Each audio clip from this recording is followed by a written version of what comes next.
Nous sommes en 2024 et quels que soient les nouveaux tyrans au pouvoir, je peux vous garantir que tant que les gens ne liront pas, nous les tiendrons.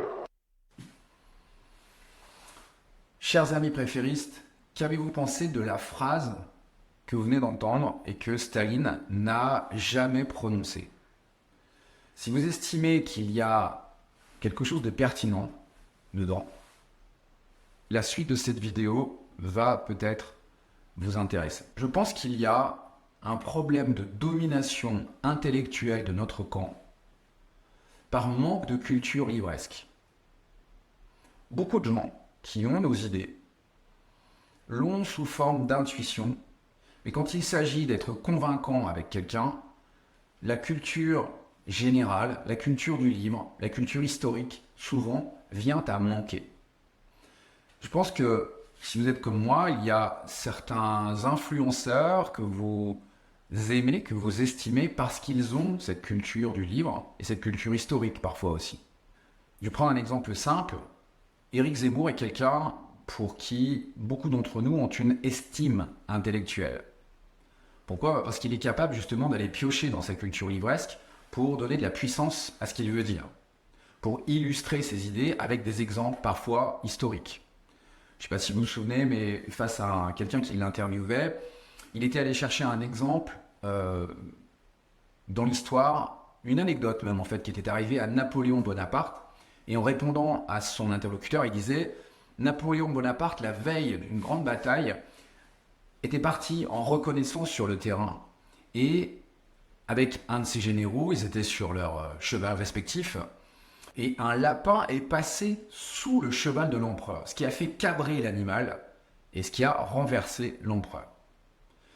Donc Napoléon se remet en selle et le général qui était à côté de lui dit Majesté, si ce qui vient d'arriver était arrivé à Alexandre le Grand, il y aurait vu un signe et ça l'aurait probablement fait renoncer à la bataille à laquelle vous vous préparez.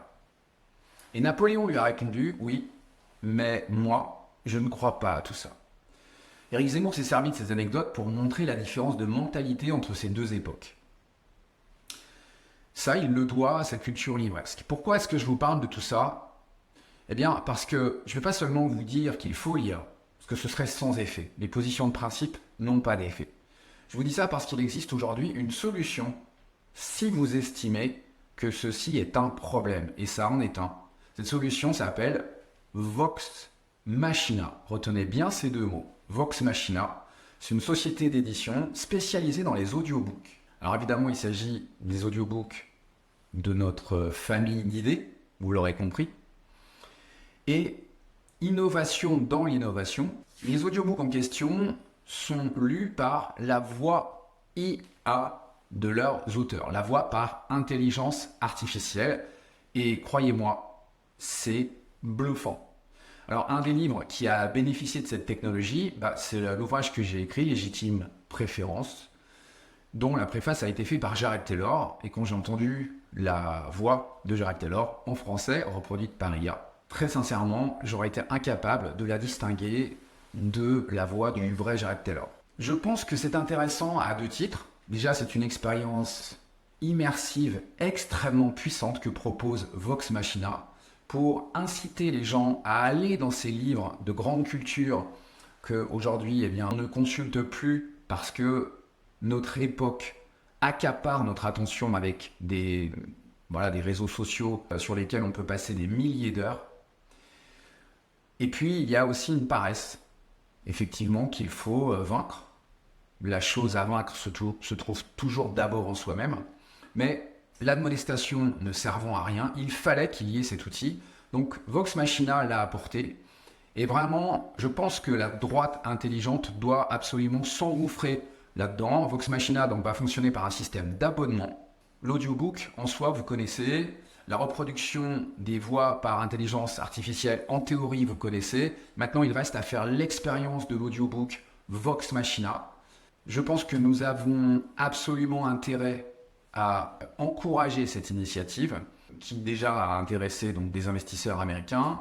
Pour les gens qui ont le sens des affaires et exclusivement pour eux, je vous invite à vous rapprocher du fondateur de Vox Machina, à savoir Thor Rasmussen, qui est un éditeur norvégien. Et vous pourrez le rencontrer d'ailleurs lors de la journée de l'Iliade, de l'Institut Iliade, à Paris, le 6 avril, à la Maison de la Chimie.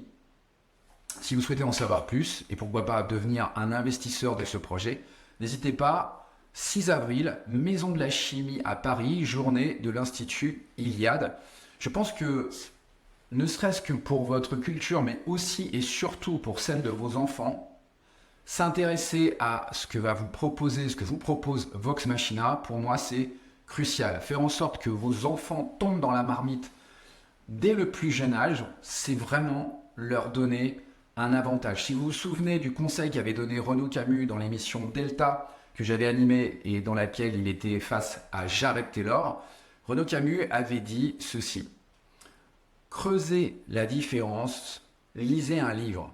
Ou creusez la distinction et lisez un livre. Ce conseil, il ne s'agit pas de le trouver simplement pertinent, il faut le mettre en application. Et aujourd'hui, vous pouvez écouter un livre avec l'expérience de l'audiobook. Vox Machina va vous proposer toute la gamme de la pensée dite de droite, mais qui est en fait la grande culture, la culture classique, et que vous devez à vous-même d'étudier et que vous devez offrir et transmettre à vos enfants. En gros, ce que j'appelle la pensée de droite, je la résumerai comme ça, c'est pragmatisme, rationalité et progrès.